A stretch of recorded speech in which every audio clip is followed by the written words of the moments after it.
ایک شخص نے ایک پرندے کا شکار کیا۔ اس چھوٹے سے پرندے نے پوچھا تم میرا کیا کرو گے؟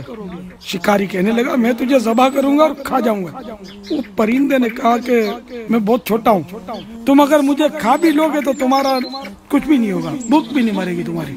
البتہ میں تم کو 3 باتیں بتا سکتی ہوں جو کھانے سے زیادہ تمہیں فائدہ دیں گی۔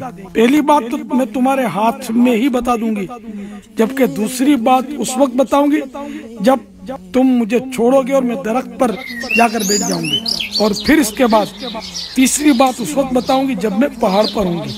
اس شخص نے کہا پہلی بات بتاؤ۔ اس پرندے نے کہا گزری ہوئی بات پر افسوس نہ کرنا۔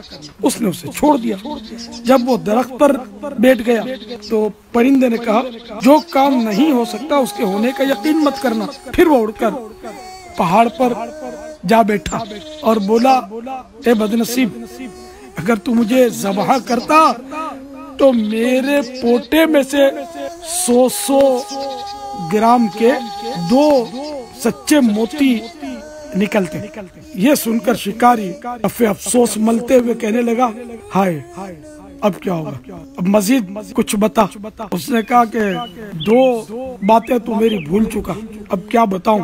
کیا میں نے تجھے نہیں کہا تھا کہ جو کچھ ہاتھوں سے نکل جائے اس پر افسوس نہ کرنا، اور جو کچھ نہیں ہو سکتا اس کے ہونے کا یقین مت کرنا؟ میں تو گوشت، خون اور پروں کا مجموعہ ہوں، سب ملا کر بھی میرے پورے وجود کا وزن 100 گرام بھی نہیں ہے۔ 100 گرام کے 2 موتی مجھ سے نکل کیسے سکتے ہیں؟ یہ کہہ کر وہ پرندہ اڑ گیا۔